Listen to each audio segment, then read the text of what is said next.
បាទជម្រាបសួរពុកម៉ែបងប្អូនមកធ្វើការទៅហើយថតវីដេអូឲ្យពុកម៉ែបងប្អូនមើលទាំងអស់គ្នាកម្មវិធីគឺ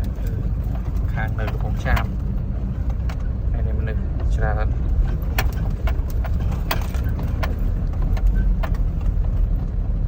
តែវា Hello ប្រាំង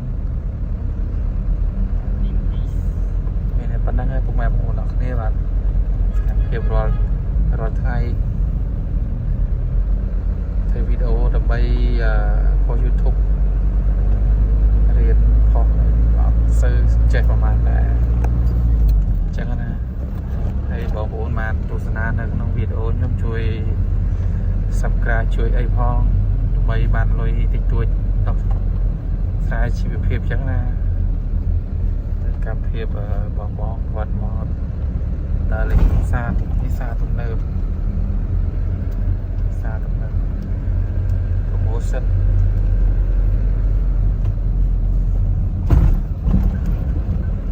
មេក្រូព្រាក៏ได้មែន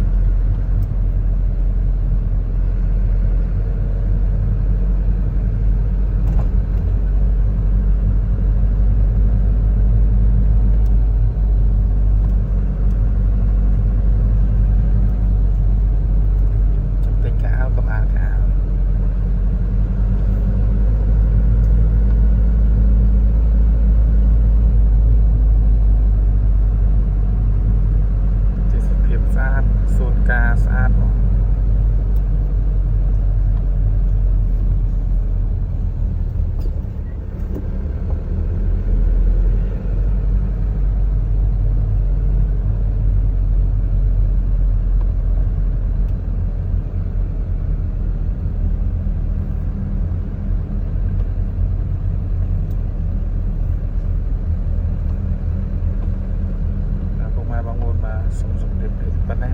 ហាងពេជ្រព្រោះខ្លាចមានបងប៉ូលីសព្រោះយើងកាន់កាមេរ៉ាហើយគេលងផាអញ្ចឹងវីដេអូមានតែប៉ុណ្្នឹងហើយបាទ